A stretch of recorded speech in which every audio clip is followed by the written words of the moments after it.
Humans have a bit of a consumption problem. We're always needing things, wanting things, and purchasing all types of consumer goods. And then once the product that we buy and use has served its purpose and we're done with it, it becomes waste.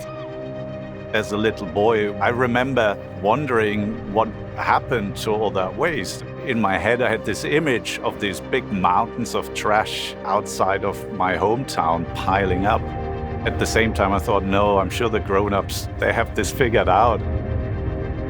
The 1980s and the 1990s, we had this promise that we could have a guilt-free life with plastic. You drink your soda, you put it in the bin, it becomes a new bottle somehow, and the world's a better place. Only 15% of what gets thrown in the blue bin gets recycled. It's either contaminated with food waste, or the recycling infrastructure just isn't there. I think it's the out of sight, out of mind kind of philosophy. If we can't see it, then it's gone.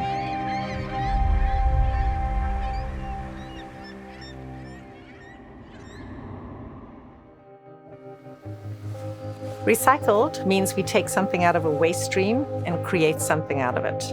It could be a waste stream from another manufacturing process, or it could be a waste stream that came from post-consumer good and then discarded. Modern waste management and modern waste management infrastructure is really only 50, 60 years old. In the olden days, most of that waste used to be organic, so it would just naturally decompose. Mass production of plastic really only started after the Second World War. Plastic is really cheap to make, but has outstanding properties, is incredibly versatile, is very durable, which of course has a dark side to it. Every piece of plastic humankind ever made is still on this planet, unless we burned it.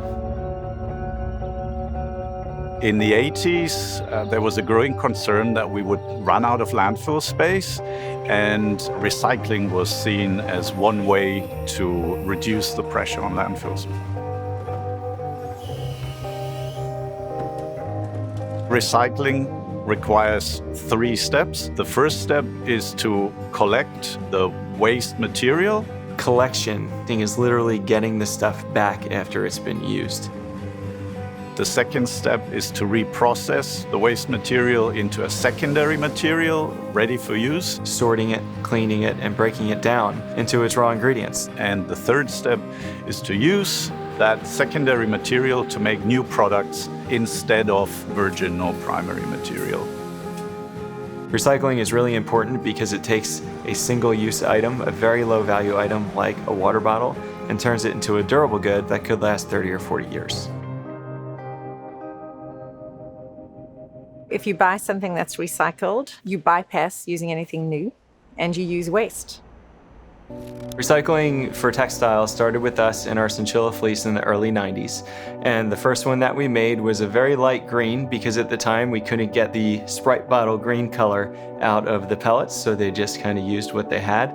In 2008, we started using recycled nylon, recycled wool, recycled cashmere, recycled cotton, recycled down as well. Most of the natural materials that we use come from agricultural systems. And the growth stage is very resource intensive, both in land, manpower, and in water. And it's also exposed to the facts of nature. They could have disease one year. The case of bird flu and down affects our prices, it affects the supply, and we have to deal with it. So you're using an entirely different system which bypasses that natural growth cycle. And because you're skipping the growing process, the carbon footprint is immensely reduced.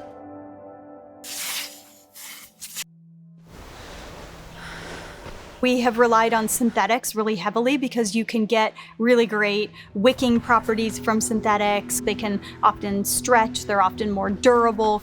Most synthetics come from petroleum-based inputs, and by pulling them out, we're basically displacing the carbon, which ultimately is contributing to climate change. Nylon and polyester are derived from fossil fuels.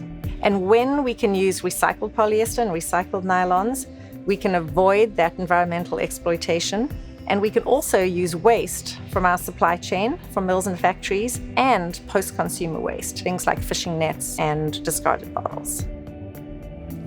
Most of the plastic recycling we currently do is mechanical recycling, and it's a very simple and effective process. It gets washed, then it gets shredded into small pieces, then the pieces get remelted, and then you have a recycled plastic. An alternative to mechanical recycling is chemical recycling, also known as depolymerization. It takes the polymer and chemically turns it back into its constituent monomers. So we can take inputs that might be a little dirty and from a number of different sources and turn it into a very high quality new fiber.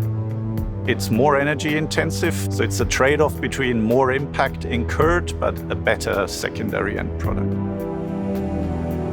Modern material supply chains are incredibly complex. They are very global. Every single material is greenhouse gas intensive, just at different levels. Recycling materials has lower environmental impacts than making them from raw virgin resources.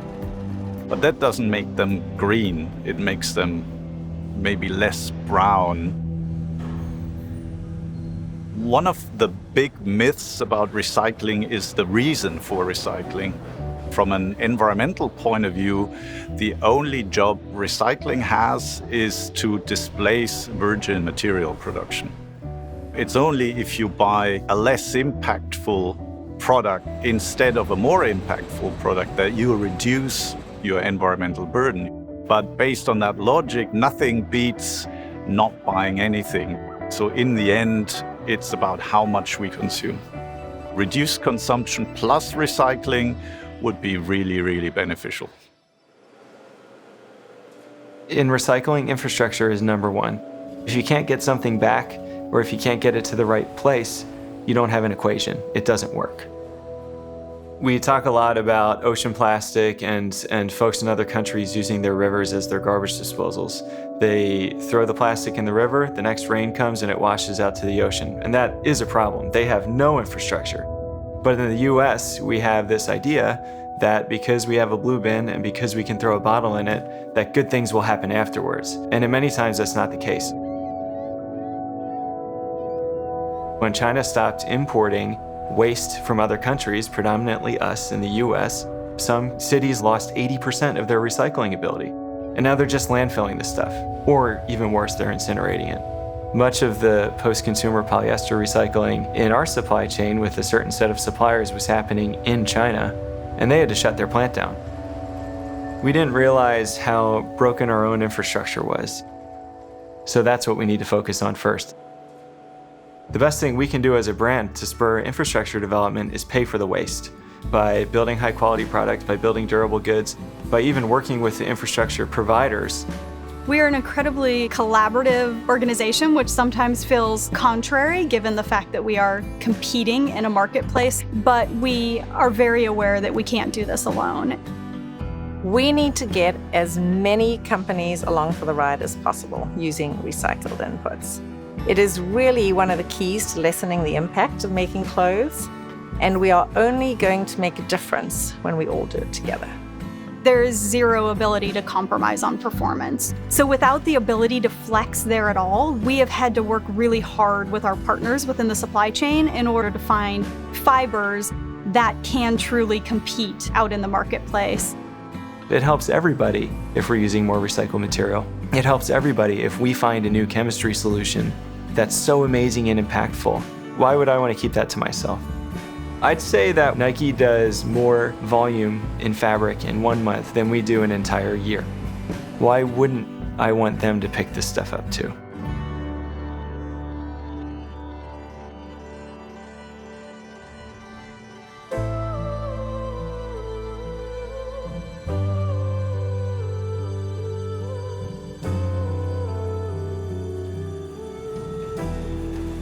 Recycling alone won't eliminate our environmental impacts. We have to think about how much we're consuming. And I think at this point in history, we are consuming too much. Do green products sometimes increase consumption? Yes, absolutely they can. A more fuel-efficient car can make us drive more. Research has actually shown that the presence of a recycling bin makes people worry less about their consumption. Recycling can play a really important role in environmental sustainability, but only if it's combined with reduction in consumption. If we recycle in order to then feel free to consume more and more, which is what's currently happening, then we're fooling ourselves. Building apparel goods that last a really long time is an environmental strategy. By building something that lasts, you're automatically reducing its carbon footprint. Just by extending the lifetime of a garment by 9 months, you're reducing its impact by 30%, which is staggering. We have so much sunk cost and energy into creating the garment that to think of something that we build lasting anything less than a lifetime is an atrocity. We can't use recycling as simply a solution to overconsumption. First and foremost, we all need to pull back. We need to use everything we own for significantly longer. And then recycling becomes the solution at the very end of life as a really powerful tool to bring something back to life.